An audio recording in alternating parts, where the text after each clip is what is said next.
على رسوله الكريم رب اشرح لي صدري ويسر لي أمري واحلل عقدة من لساني يفقهوا قولي سبحان لا علم لنا إلا ما علمتنا إنك أنت العليم الحكيم. So our topic was navigating the holidays for converts. And I think we can also speak about holidays in general, inshallah, for everybody. So they say there's no place like home for the holidays, right? But what if you can't go home? This is the reality of many people who have converted to Islam. When the holidays come, something that used to be a normal part of their life is taken away. So imagine for us, when Eid comes, and we tell you next Eid, which will be around end of March, next Eid, you can't visit your family. You can't invite anybody over. There's no special dishes, nothing. That's a very difficult thing to think about. But this is the reality of many people who convert to Islam. I remember we were speaking to a brother. He's somewhat known, Islamic scholar, convert to Islam. And, he told us, he said, I've been Muslim at that time, 40 plus years, longer than any of us had been alive at that time when he was speaking to us. And he said, to this day, when December comes around, I still feel like the holiday spirit. After all these years. Many of us have memorized every Christmas carol. And we did this never trying to or ever celebrating Christmas. It's just almost like osmosis, we just absorbed it being in this environment. So this is the reality. So it's very deep and very strong. So we can basically separate holidays into, for our discussion's sake, two parts. We have religious holidays and we'll call them other. Okay? Religious holidays is going to be Christmas, Easter, Halloween, which has sort of some pagan background. Valentine's Day, that's going to sort of be here, with the biggest one being Christmas, of course. And then in other, I'm going to put days like Mother's Day, Father's Day, Thanksgiving, any other random days we can think of, okay? That's going to be in the other group. So, let's talk about the other, because what happens sometimes is when people convert to Islam in their zeal, there's a tendency to want to make the default of things as haram. And even people who start practicing, who are born or raised Muslim, even they will start to do that, right? The default of things is it's halal, not haram. But there's a tendency to make the default haram. So, what do we say? So there's some fiqh discussion of this, there's some psychology discussion too. So we'll call it fiqhology. Okay? It's a new term we coined at McKinney Islamic. So, when it comes to the other holidays, let's take Thanksgiving. Now Thanksgiving, I put under the other. There's no religious background to it. Now, if you want to argue that it's celebrating Native American slaughter, I think you have a valid point, but that's not what I'm arguing. I'm just saying it's not a religious holiday. Therefore, the ruling would be that it would not be haram if somebody is partaking in Thanksgiving. So, let's say you're a convert and Thanksgiving is like a big deal. In some families, it's a bigger deal than Christmas, Thanksgiving. The busiest travel season of the year is when? Thanksgiving. It's actually not December. So, let's say Thanksgiving's a big deal and, your grandmother makes her pie and everything, right? What would we advise? Well, it always comes back to how the relationship is with the family. So some family, if you don't want to partake and they respect that, it wouldn't be a big deal. And that's fine in that case. Great. If you don't want to participate, you don't have to. But for others, that might be very difficult because your 80-year-old grandmother doesn't understand what Islam is or why you don't want to do Thanksgiving anymore. And she's saying, it's just the day we're giving thanks. You don't have to pray with us. Okay? Like what's going on here? So in that case, we would say for the sake of the family, it's probably better for you to attend that Thanksgiving family dinner. Okay? It's one day a year, there's nothing religious going on, and there's 364 other days in the year that are going to make up who you are, not this one day. Okay? But of course, if it was haram, it doesn't matter even if it's for a second. But that's not what we're saying here. What we're saying is, it is permissible. And if you don't want to do it, great. If you want to do it, fine. I grew up, in my family, Thanksgiving was a big deal. Now, when I left on my own, now we don't do it. Okay? But my family still does it. In fact, I'm traveling next week for the first time in I don't know how many years, probably 10 years plus. And they're going to have Thanksgiving, so what am I going to do? Am I going to stay in my room and lock my kids in with me and say, we're not going down there? No, I'm not going to do that. We'll just go. If my kids ask what we're doing, I'll just tell them what we're doing. If it was something impermissible, then I wouldn't be going. Right? So, that's just, I like to give real life examples, so it's not all theoretical. So if this is your situation with your family and you're a convert, then we would tell you that if it's going to cause so much difficulty, then go ahead and attend, right? And Allah knows your intention. And, you know, when we have non-Muslim family members, we're always trying to soften their hearts to Islam, right? Even if we have, you know, many of us have non-Muslim family members because maybe an uncle or somebody married someone who wasn't Muslim and then they had kids and they're, you know, part of your family now. So we may have that in ours, and others, the entire family is not Muslim. Regardless, we would say that if it's going to cause so much damage, just go ahead and attend, because this is in the other category. Okay, same thing. You've been sending your mother a happy Mother's Day card for the last 30 years. Now you become Muslim, and you tell her, sorry, I'm not going to send you a card. I'm Muslim now. And so what kind of religion is this? Is this what they teach you about your mother? Right? Again, it's just a random day. Hallmark just made it up. Let's just make up something. And let's call it Mother's Day. Okay? But again, that's not the angle. We're not talking from that angle. We're just talking, is it permissible or impermissible? Okay? So if that's the case, then go for it. If it's not a big deal, then you don't have to do it. No problem. So that is when it comes to sort of the other holidays. Okay? Now we come to the religious holidays. The religious holidays, obviously, there is not really a whole lot of wiggle room because it's religious. If something is celebrating the birth of Jesus, alayhi salam, then obviously this is purely religious, and this is something that we cannot partake in as Muslims. Now, this could obviously be challenging for somebody, again, who's been doing this their whole life. And now you come and you have to explain to your family that this tradition we've been doing for the last 20, 30, whatever years since I've been alive, I'm not going to be there. Okay? Are they going to be offended? Probably. But the sacrifice that was made was for who? For Allah subhanahu wa ta'ala. You know, just this week I was speaking to somebody and they were talking about their family. So this woman converted when she was 18 and her father never spoke to her again from that time. Now she's, I don't know, 50, 60, whatever she is now. I don't pretend to think that that was easy.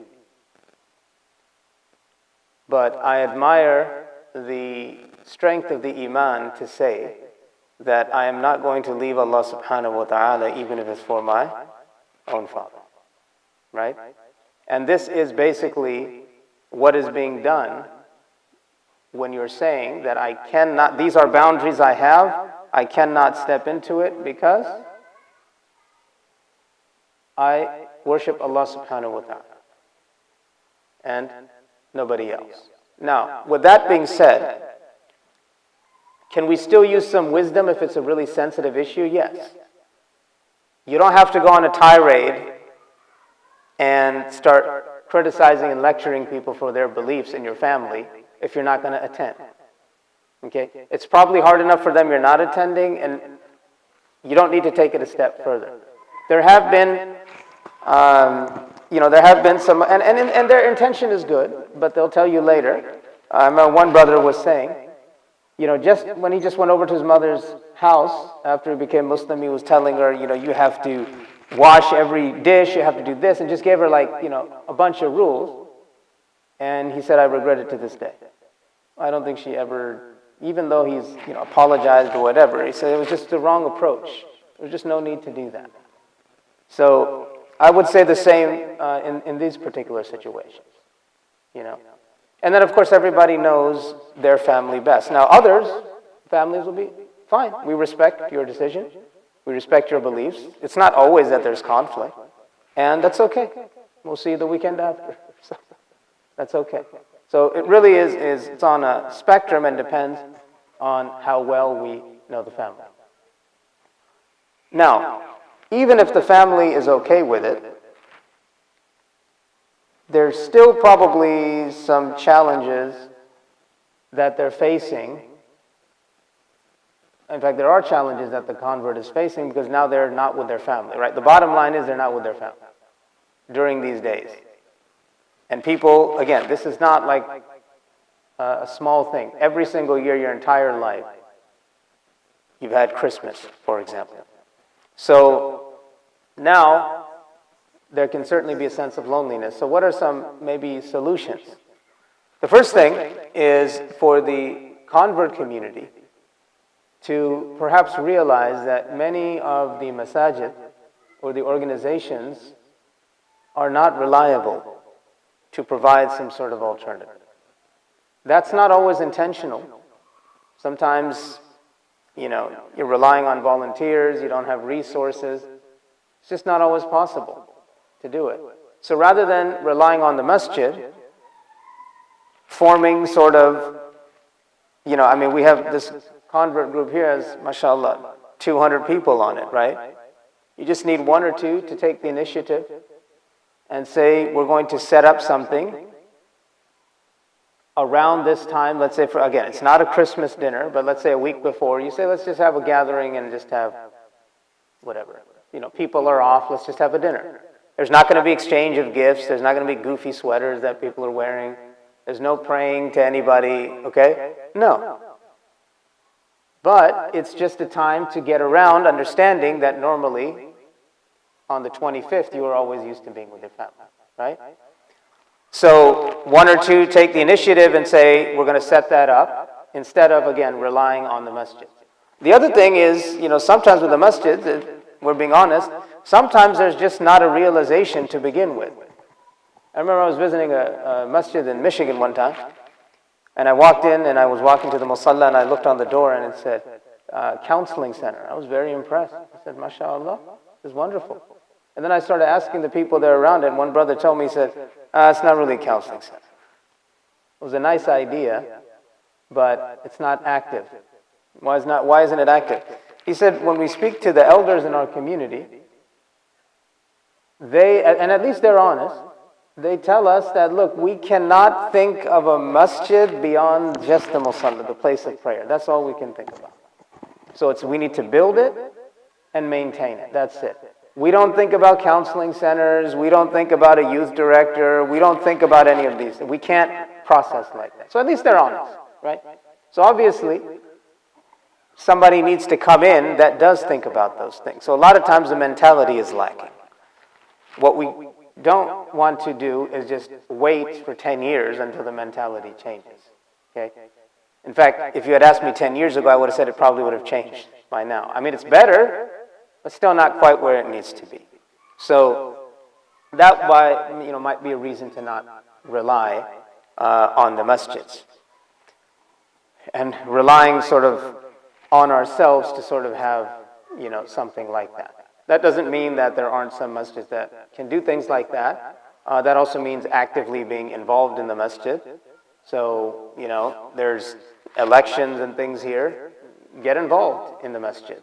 There's no reason that we can't do that. And then we can sort of guide the conversation to allow, to have people understand that there's a lot of diverse people in the community and they have different needs, and how are we going to understand them? Remember, I said this last time,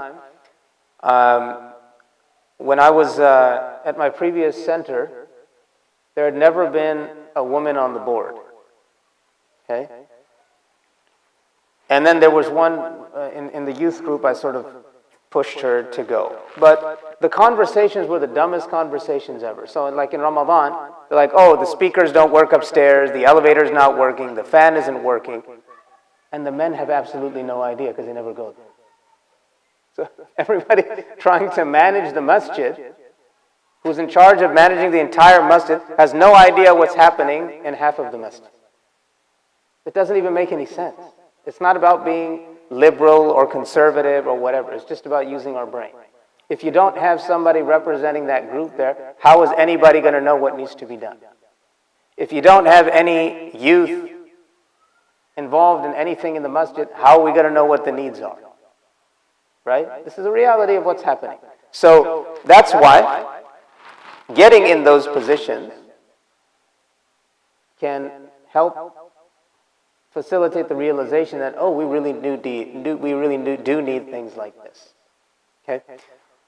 So that's one way to sort of work within the system of the masjids. And it would sort of be like that with other, religious or impermissible holidays, but I gave Christmas because that's probably the biggest one and the most challenging and difficult. Now, they say sometimes the best defense is a strong offense. We have two holidays in Islam called Eid. And I think for Eid, we should go over the top when it comes to Eid. And our holidays are very beautiful. We emphasize charity. We're always emphasizing worship of Allah subhanahu wa ta'ala. It's not, it's about the community coming together. It's not just about materialistic things. That can be part of it, sure, but it's not the only thing. So when the Eid time comes, we should go overboard and really take the time to enjoy it. So again, in my previous community, we had like a convert Eid dinner, okay, and rented out a place in the restaurant and just said, okay, just come, anybody can come, right? So that can help when there isn't family around. The other is events in general, because we don't want to just have people feel like, okay, you're in this group and you're in this group and you're in this group. So if the masjid, for example, had a Eid carnival or something, then we encourage everybody, convert, non-convert, young, old, everybody should come, because that's part of facilitating the greater community. So the community should demand something like, let's do something exciting for Eid, right? Some masjids do this, others don't. But it doesn't always have to be some grand thing, on a ranch or something. It can be a smaller level, but it shouldn't just be made like everything needs to be, this is convert specific and this is this specific. No. That way there's integration into the rest of the community, and becomes part and parcel of the community instead of just sort of being this other that's floating around out there. So this is something we can do when it comes to our own holidays of Eid, to really ratchet it up and really, make it a big deal and really celebrate it so that it doesn't feel like we're missing out on anything. And that, of course, is going to also have a direct effect on the rest of the household. So if we have families, their kids, they're going to see that. They're going to see that, wow, Eid is a really big deal, as it should be. And then there won't be this feeling of sort of, when Christmas comes around, it looks all exciting, and we don't really get to do anything, Your 6-year-old is walking in the mall, they want to sit in Santa's lap. So, it's not their fault. So now when Eid comes around, we got to do something to, make it exciting for them. So This is a message I can't emphasize enough. Decorate the house. And then your neighbor's going to come ask you, why are you putting up Christmas lights in March? You say, well, they're not Christmas lights. They're decoration lights. Right? But your kids will see them because they see all these lights here during this time. So there won't be a feeling of being left out. Right? So that can be done for anyone, convert or non-convert. So these are just some thoughts when it comes to the holidays, when it comes to the other holidays and then the impermissible holidays. Inshallah, we'll open the floor up for questions. Inshallah. Yes. Go ahead. Eid, the Eid holidays. Yeah. So yeah. Yes, about 2 months and 10 days after. After, right? Yeah. Yes. Yes. Yes. Mm-hmm.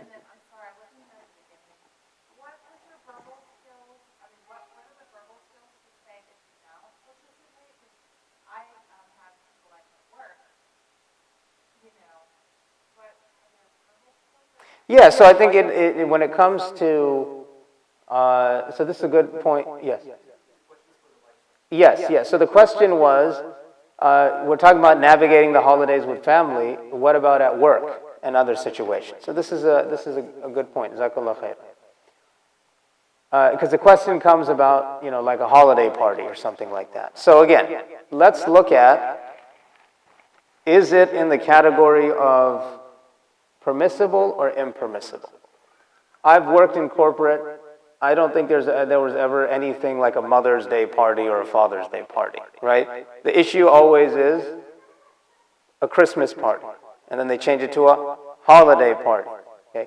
So now the question becomes, do we attend or not? Now some people will say that, well, if we don't attend, it might hurt our career. Okay? I'm not really buying that. I don't buy that. I work in a field where you go to conferences and you're supposed to go and get wasted at the end of the conference with everybody else. So I'm not buying that. I think it's just, if you want to talk yourself out of it, then we can talk ourselves out or into anything, right? If it's a situation, a lot of the times there's alcohol, it gets sort of out of control. That's not an environment you want to be in.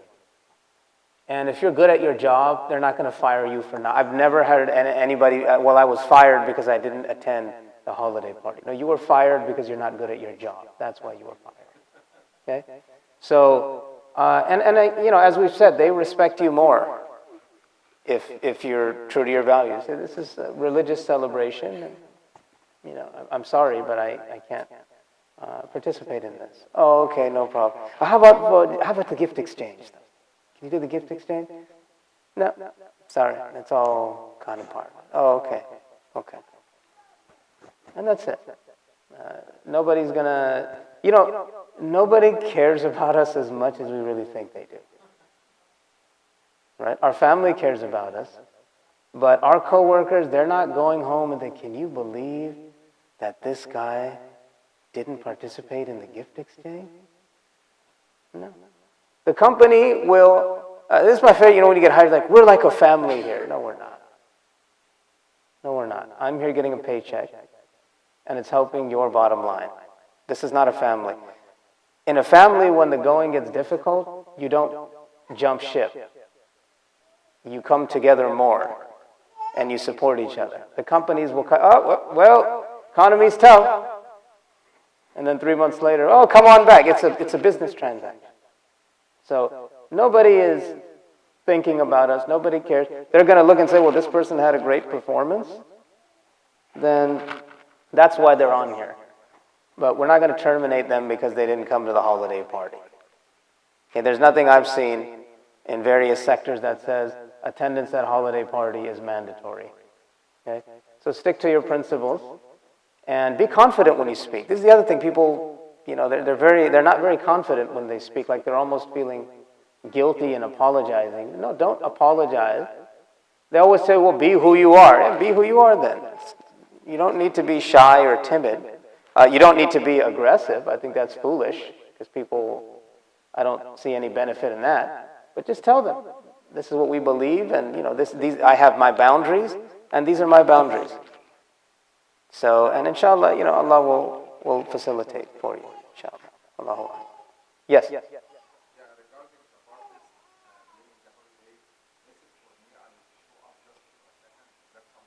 Yeah.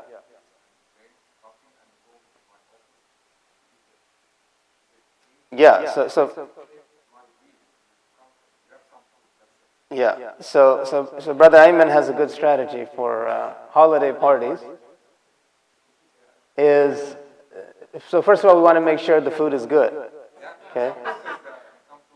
Yeah. Some cookies, I agree. I mean, I actually like eggnog. I actually like eggnog. Anyone else? No? Okay. Tough crowd. Anyway, so see if the food, so can we, like, everybody's sort of in the room, you kind of show up, hey, how's it going? And then you grab a water or something and leave. I don't see anything wrong with that. I mean, your intention is never to go there. You're just kind of showing up. That might actually be easier when sometimes they'll do it like on a Friday or something before everybody's going to be off. It gets a little tougher when they have their own event sometimes, but it would still be the same. It's still the same approach. It's, you would not participate in that. But if they're just sort of having it and you just walk by and say, have a good time off or something. I mean, people are happy during the end of the year anyway. So it doesn't really, it's hard to get them upset. They're happy, they're getting days off. So I don't see anything wrong with this. And, you just kind of show face and take off. So now, sometimes there are gatherings which are not holiday specific. That can get awkward. So what do you do in those situations? Well, in those situations, the best strategy would probably be to get there early, FIFO, first in, first out. So you get in there, everybody sees you, then you take off. That's it. I had one of my cousins was telling me recently, he said, I figured out how to do a 12-minute wedding. I said, how did you do that? He said, here's what you do. So he said, it depends on the circumstance, but generally, what you do is you get to the wedding hall, you find the groom's father. Assalamu alaikum, wa alaikum assalam, right? Just gotta make a big deal about it. Then you go to, I'm assuming you're from the groom's side. Then you go to the groom and you give them your envelope or whatever gift you want to give them. They may take it or they may say, oh, there's a box of this. So now they know that you showed up. And, you presented a gift, okay? Then when they start saying, please, everybody be seated, and then you kind of make your way up. Okay? So, by that time, now my cousin didn't know, as an imam, we always have to leave. So it's naturally kind of easy to do that, because you have, 5 places to go. But, if you want to try this next time for a wedding. So he said he went by himself, he didn't take his family or anything. It works. So this is how we treat these other non-holiday parties, where maybe we want to sort of show up. We just kind of come early, go to the people that are important, and then you take off. And nobody's going to remember anything except that you were there. Nobody's going to remember that, Ahmad left at 6:30, and dinner was served at 6:35. Nobody cares. Wallahu a'lam. Yes, other questions? Yes. If you have a family member that wants to give you like Christmas presents, or just stay for the gift like the family will request it. You tell them, I said no, but then my mother is still sending me the gifts anyway. Yeah. If you won't send the gifts now, I'm not going to send any other gifts all year. So she hasn't sent the gifts in years. Like she won't send them with Yeah. Right. Like, what should you do for this? Like, take it and give it to them on a different day, or you not give them at all, or like, are people allowed to Yeah. So the question is that if you have non-Muslim family members and they're celebrating by giving gifts, so they want to give you a gift or participate in a gift exchange, right? Then what do you do? So the gift exchange, I think, is a little more problematic because, again, that's part of sort of the tradition of this holiday. So maybe you can excuse yourself from that. What about the question of where they insist on giving you gifts? Right? So they're saying you don't have to give a gift you don't want to. You don't have to give a gift if you don't want to, but I'm going to give you a gift. And specifically, if you don't take this gift, I'm not giving any gift. Okay? So what do we do then? Now you have to explain to your kids, that their grandmother is giving you this gift. It appears, and Allah knows best, Allahu A'lam, maybe there's some flexibility in that particular circumstance because they're just giving you a gift. There's no exchanging of gift, and you're not really actively participating. So maybe to kind of keep the peace a little bit, just take the gift and explain it. If it's for your kids or whatever, just explain it to the best of your ability. Given that you're raising kids in your family, you probably have to be good at explaining things anyway, right? There's many, many more things that you have to explain versus a gift. That's probably on the easier side when it comes to dealing with the family as well. So, if she's insisting that take this or I'm not going to give any more gifts, maybe just take the gift, right? And then hopefully she gives a return receipt as well. And then, you can return it maybe, but Allah knows best. But I think in that case, I think it would probably be best to just take it as a sort of a general gift and, keep the peace, inshallah. And then send her a really nice gift on Eid as well. Yes. Yes.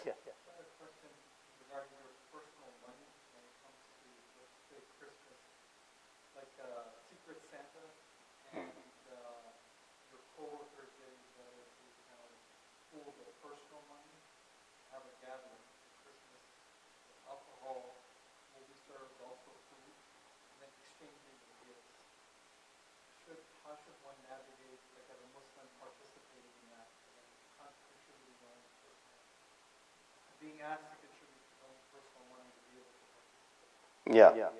So the Secret Santa is, oftentimes in offices or something, they'll sort of pool the money together for gifts, for dinner or whatever.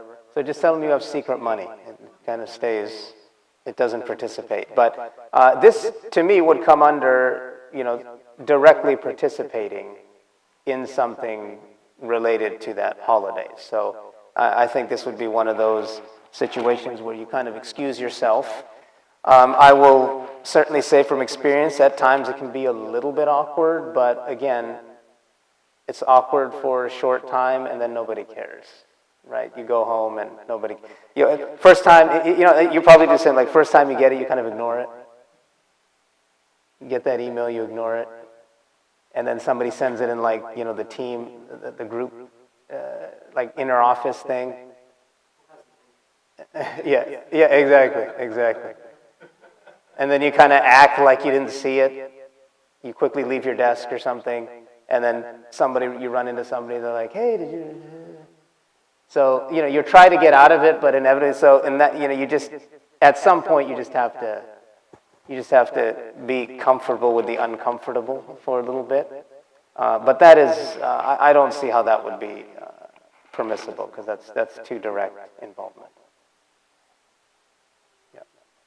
Now, if they're doing something, like pooling money to give to a charity, that would be completely different. I think that would not just be okay, that would be rewarded, right? They want to give it to a homeless shelter or something like that, which many people do around these times, then great. Give with the intention of sadaqah, give more, so they know how generous you are, right? So that would be fine. But the other cases, would not.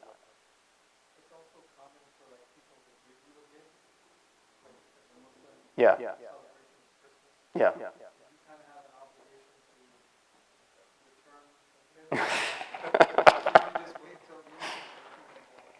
Yeah, I mean, if they give you a gift, yeah, just give them something and eat. That's fine.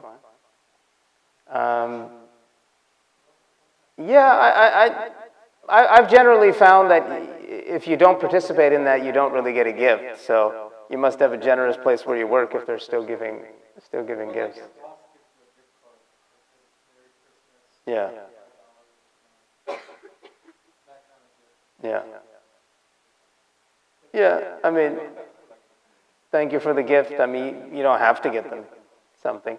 But I like the idea of raising awareness on Eid so that people know, like make something nice, give it to your neighbors or something like that. I think that's a good idea. But if they're just giving you sort of a gift, I mean, I think you could take it. I don't know if we would say that that's haram per se. Yes.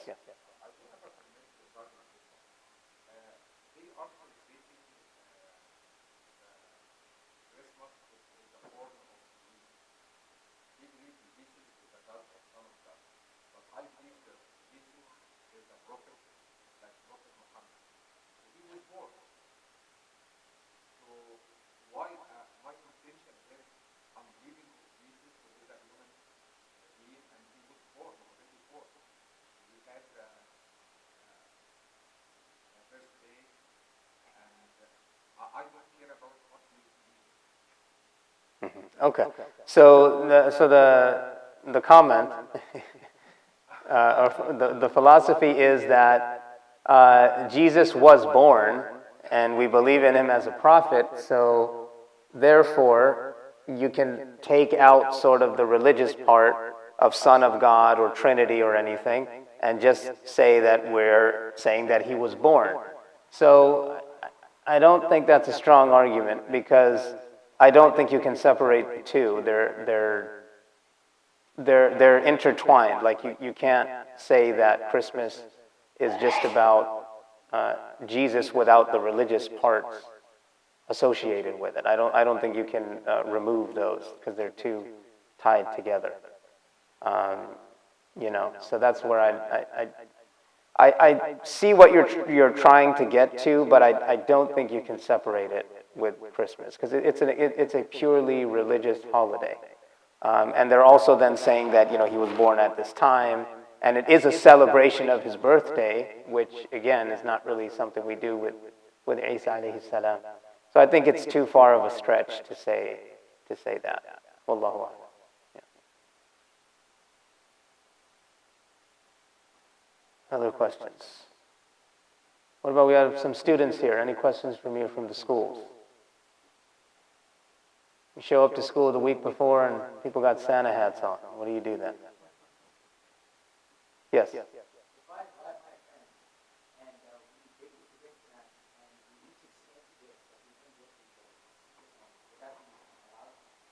So the brother asked about the Secret Santa, and that would be problematic, because that is a ritual of the holiday to exchange the gifts. So I think we should stay away from that. Generally, just sort of going out to eat, of course, that's fine. I mean, that's as long as it's not like a Christmas dinner or something like that. We want to be careful with these things. If we're not careful, you just remember, shaitan comes in khutuwat. He comes step by step.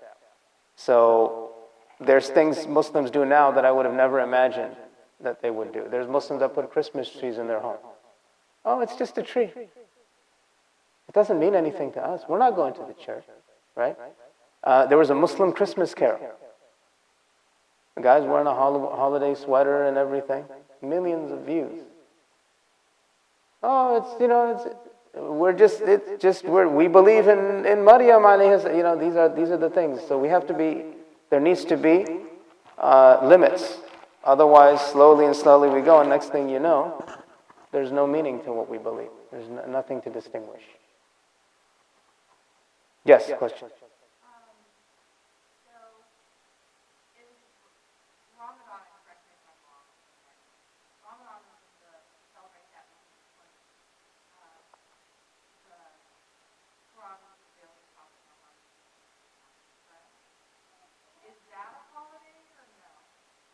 Yes, so at the end of Ramadan, there's the celebration of Eid, and that is a holiday, yes. So there's that's one of the two religious holidays. So it's, you know, eating and drinking, I mean, not drinking in that sense, but like you enjoy yourself, right?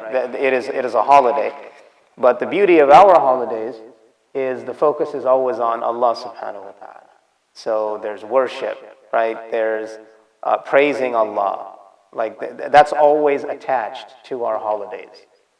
So that kind of protects them from becoming shallow or meaningless or overly materialistic, which is a very beautiful thing. But yes, those are holidays. So the end of Ramadan has Eid, which is one holiday, and then there's the second Eid to celebrate the sacrifice of Abraham, approximately 2 months and 10 days after Ramadan.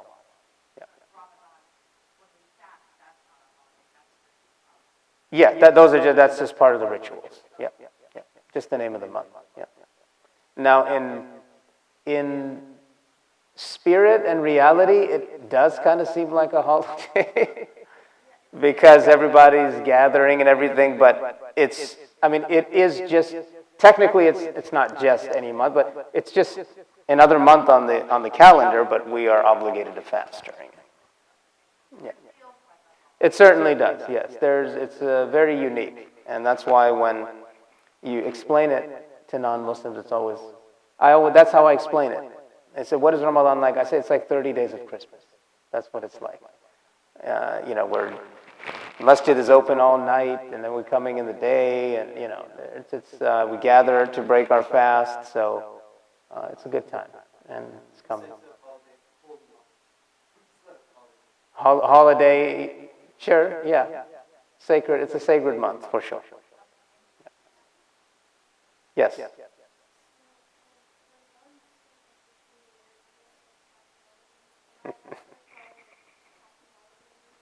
Yeah, okay, so this is a good question. So if somebody says Merry Christmas or Happy Holidays, so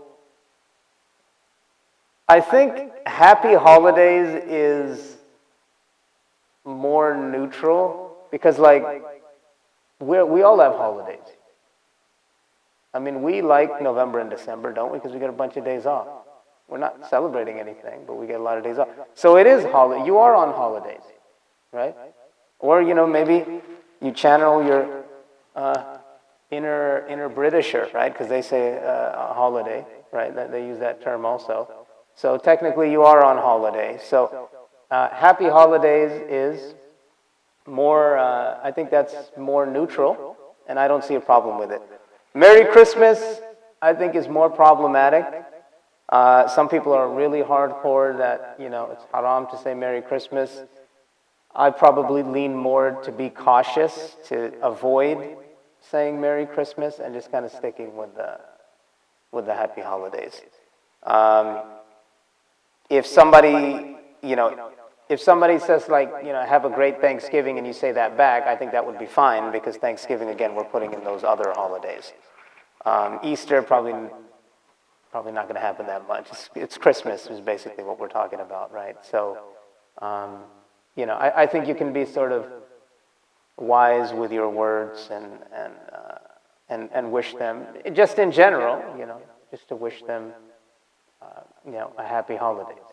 Like if you find out a coworker has family or somebody, that has, got in an accident or is sick or something, and you say, well, we'll pray for you, or, may God give you the best. Of course, what's wrong with that?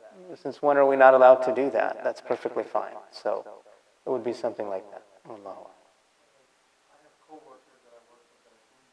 Yeah.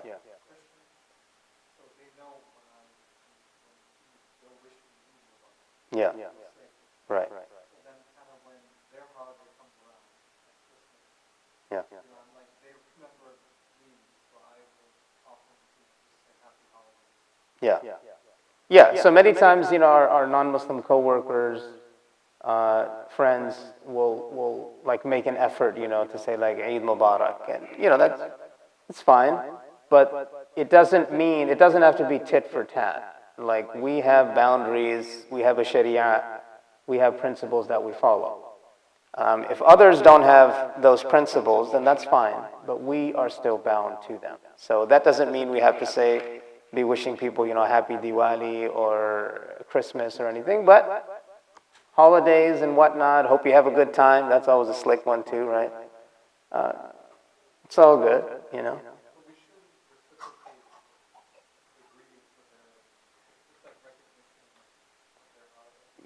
Yeah, I lean more towards not, just keeping it more general. I think we kind of stay out of the gray area if we do that. Yes? Are you allowed to accept holiday cards? Like if you have a family member or friend that sends like a Merry Christmas card or something, Yeah. are you allowed to accept those? If you say, I celebrate, you can send me a happy holidays card or a happy Hanukkah or Merry Christmas card, or should you just throw it in the trash and not tell them? Like, Yeah. No, it's reality. The question was, if somebody in your family sends you a Merry Christmas card or a Happy Hanukkah or something, what do we do with that? I think this goes back to, again, the relationship with the family.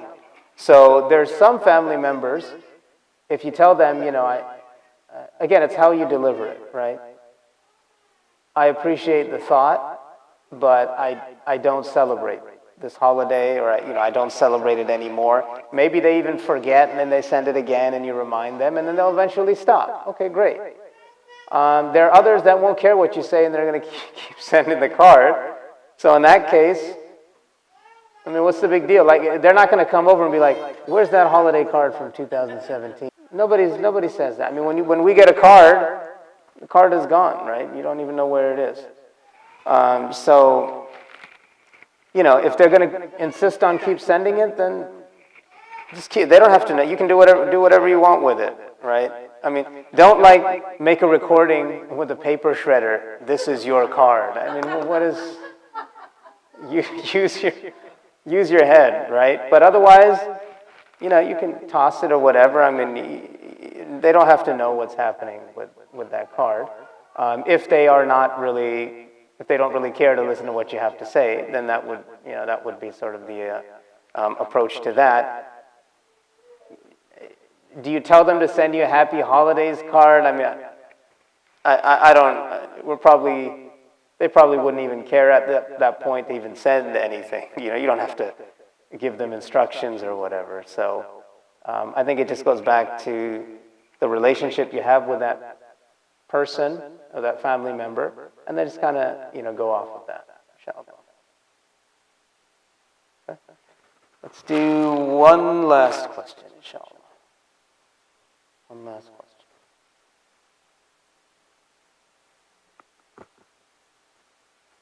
Okay, or not. Okay, Jazakumullahu khairan. We ask Allah subhanahu wa ta'ala to make it easy for all of our convert brothers and sisters who have to navigate these holidays. We ask Allah subhanahu wa ta'ala to allow us to provide solutions for some of those challenges, and we ask Allah subhanahu wa ta'ala to accept our good deeds and overlook our shortcomings. هذا والله أعلم وصلى الله على سيدنا محمد.